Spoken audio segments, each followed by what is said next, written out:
तो आज बनाने जा रही हूँ मैं पनीर पराठा और चटनी टमाटर धनिया पत्ती की। तो हेलो फ्रेंड्स, हाय, कैसे हो आप सब? आई होप आप सब अच्छे होंगे। मैं प्रिया और आप ले आ चुकी हूँ एक नया ब्लॉग। तो मैं प्याज को काटने लगी क्योंकि मैंने टमाटर वगैरह भी निकाल चुकी हूँ। तो मैं प्याज को बारीक काट रही हूँ। तो बारीक काटूँगी, बट चॉपर से काट रही हूँ तो हल्का सा मैं अच्छे काट रही हूँ। फिर उसको अच्छे से काट लूँगी। तो मैं चॉपर से काटूँगी तो खाली मैं बारीक मतलब कि इसको छील के जैसे और प्याज को 4 भागों में चूर कर दूँगी। उसके बाद चॉपर से बारीक ही कट जाता है, तो उससे मुझे बहुत ज़्यादा दिक्कत नहीं होती है। इसको काटने के बाद मैं इसमें पनीर में मैं ज़्यादा कुछ नहीं मिलाऊंगी क्योंकि मेरी बेटी को तीखा पसंद नहीं है। तो उसमें सिर्फ प्याज और नमक मिलाऊंगी। और मैंने आटा लगा कर रख दी हूँ थोड़ी देर फूलने के लिए। उसका मैं वीडियो नहीं रिकॉर्ड कर पाई और मैंने बहुत कुछ का रिकॉर्ड भी किया था, तो मेरे से गलती से डिलीट हो चुका है, जिसकी वजह से मेरी थोड़ी बहुत ही रिकॉर्डिंग बची थी। तो उसी में मैंने मतलब कि ब्लॉग बना दिया। तो मेरा चॉपर है तो उसको मैं बारीक चॉप कर लूँगी। उसके बाद मैंने दादी जी को गर्म पानी करके दिया क्योंकि वो उठ के चल फिर नहीं सकती हैं और घर में कोई नहीं है तो सब कुछ अकेले मैनेज करना पड़ता है। और मेरा बाबू बैठा हुआ है उधर खिड़की पे और डर भी लगता है, इधर उधर जाओ तो बच्चा कहीं गिर ना जाए क्योंकि गेट पर गिर चुका है और उसके सर में 1 टाँके लग चुके हैं। तो थोड़ा डर बना रहता है कि बच्चे को अपने पास ही रखूँ, इधर उधर उतना जाने ना दो। तो मेरी प्याज कट चुकी है तो मैं उसको अच्छे से मिक्स कर लूँगी। मैंने खाली किया, फिर मैंने गैस जलाई और मैंने तावा गर्म होने के लिए बैठा दिया ताकि थोड़ा टाइम लगता है। नॉन स्टिक तावा है तो थोड़ा लेट से गर्म होता है। तो कहते हैं इसमें रोटी अच्छी पकती नहीं है, तो वही है। फिर मैंने उसको किया और रोटियाँ बनाने के बाद फिर मैंने सुबह कुछ नहीं किया था। मैं डायरेक्ट किचन में आ चुकी थी क्योंकि सुबह 7 बजे मेरी बेटी का स्कूल था, तो मैं कुछ नहीं कर पाई और मैं बहुत लेट से उठी थी। 6:30 बजे के लगभग उठी, तो मुझे आधे घंटे में सब कुछ मैनेज करना था।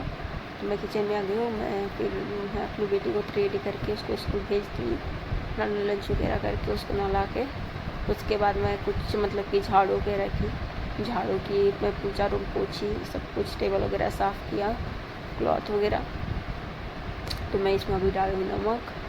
और मेरा बापू देख रहा है, उसको देख के उसको उठा, वो भी हाय कर रहा है आप सभी को, हाय। आप देख सकते, मैं पहले गौर नहीं की थी बट अभी देखी तो हाय कर रहा है। तो मैं उसको धो के हटा दी क्योंकि ब्लेड वगैरह छूता ना बच्चा, थोड़ा सा डर लगता है, उसमें बहुत ही ज़्यादा तेज़ धार की ब्लेड रहती है। तो मैं आटा को थोड़ा सा फिर से गूँथ लूँगी ताकि आटा अच्छे से सॉफ्ट मुलायम हो जाए। क्योंकि जब भी मैं आटा गूँथती हूँ थोड़ा सा गूँथ के छोड़ देती हूँ आधे घंटे रेस्ट के लिए, कि किसी भी चीज़ को रेस्ट करा तो अच्छी हो जाती है। हम भी तो थोड़े थके हुए रहते, थोड़ा देर रेस्ट करते तो अच्छे मतलब कि अच्छा लगने लगता है। उसी टाइप से हमने आटे को भी आधा घंटा रेस्ट करने दिया। उसके बाद मैंने पत्थर निकाला और फटाफट से मैं 2 रोटियाँ सेक लूँगी, बेटी का एक खाने के लिए और एक ले जाने के लिए। उसके बाद में प्रिपेयर बनाती हूँ सारा कुछ करने के बाद, क्योंकि अभी तो सुबह है, इतना सुबह हम भी नाश्ता करेंगे नहीं और कुछ मतलब कि नहाए वगैरह भी नहीं है, नहा के ही कुछ मतलब कि नाश्ता करेंगे।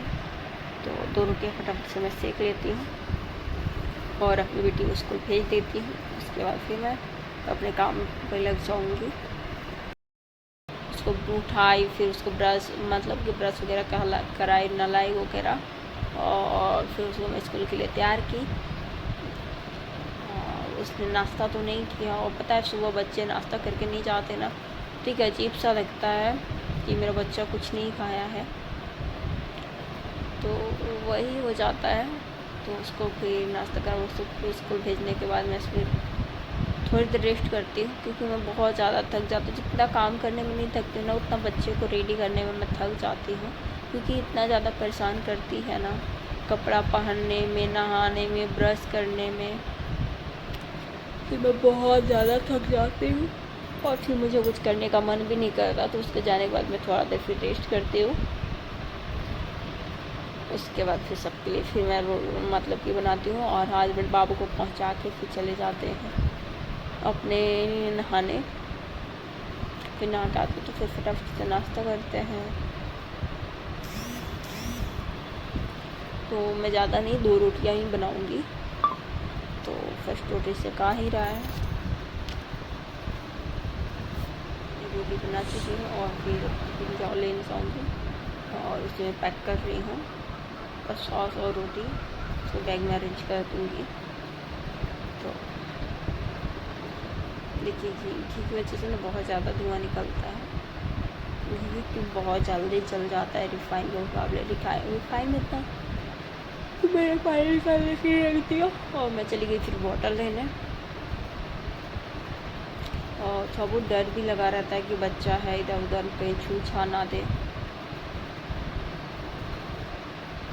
और फिर कोई पता नहीं कोई आवाज़ दिया।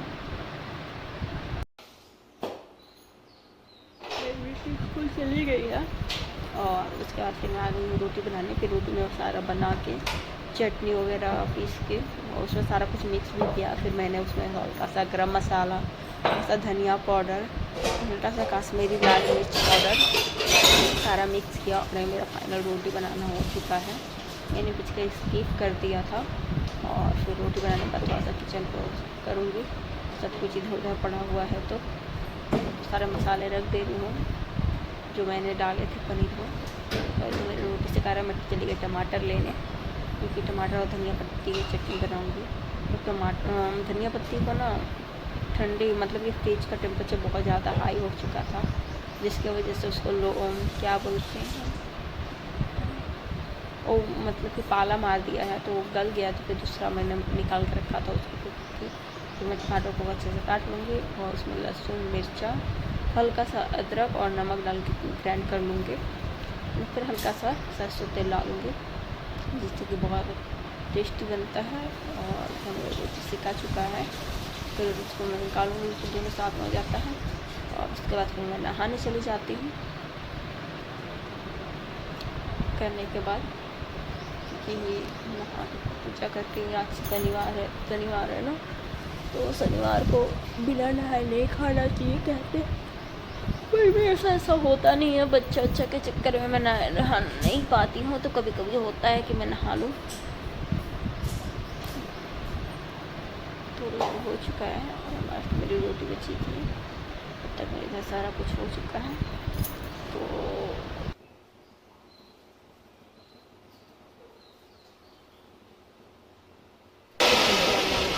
ग्राइंड किया और उसके लिए कटोरी लेने चली गई।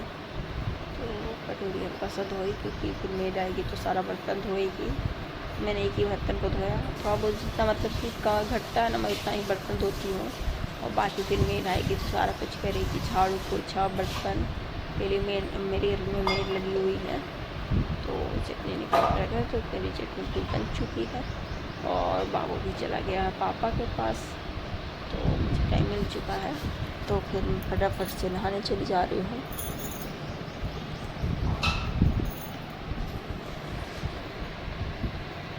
हाँ। आप लोगों को मेरी ब्लॉग कैसी लगती है प्लीज़ कमेंट कीजिएगा। मैंने धो के उसको ऐसे ही रख दिया क्योंकि तेरा ज़्यादा ना तो फिर वैसे ही रह जाता था, मेरा आ जाता धो के रखने का। फिर मैंने सारा कुछ अरेंज किया, उसमें सरसों तेल लगा डाली, उसको थोड़ा सा मिक्स करके उसको ढक के फिर मैंने रख दिया।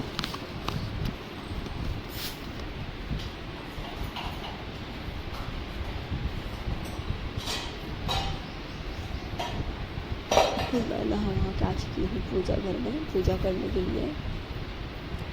तो मैं चली गई फूल लेने, फिर क्योंकि मेरे मतलब कि मेरे बागान में ही फूल का पेड़ है। तो मैं चली गई थी फूल लेने, मैं फूल तोड़ के आई ले। तो मैं फूल लेके फिर आ चुकी हूँ। तो मैंने पहले फूल चढ़ाया, उसके बाद मैंने दीपक जलाया, माता रानी को सिंदूर वगैरह अर्पण किया। और उसके बाद मैंने तुलसी माँ को जल चढ़ाया। और ये देखिए मेरा बाबू आगे पीछे चल रहा है। तो आपको ये मेरी वीडियो कैसी लगी प्लीज़ कमेंट कीजिएगा, अच्छी लगी होगी तो लाइक कीजिएगा, शेयर कीजिएगा और बेल आइकन को प्रेस करना ना भूलिएगा ताकि मेरी वीडियो आप तक सबसे पहले पहुंचे। तो उसके बाद मैंने सबको माता रानी का आशीर्वाद लिया और ये नवरात्रि का ही वीडियो है जो कि मैं एडिट नहीं कर पाई थी, तो मैंने फिर आशीर्वाद लिया माताओं का। नवरात्रि में पूजा करना तो बनता ही है। तो आपको कैसी लगी वीडियो? अच्छी लगी तो प्लीज़ लाइक कीजिएगा, ज़्यादा से ज़्यादा लोगों तक शेयर कीजिएगा, क्योंकि आपके एक लाइक एक कमेंट से मुझे बहुत ही ज़्यादा मोटिवेशन मिलता है। तो बाय बाय, फिर मिलते हैं नेक्स्ट ब्लॉग में। तो आगे बने रहिएगा ना रिकॉर्ड का।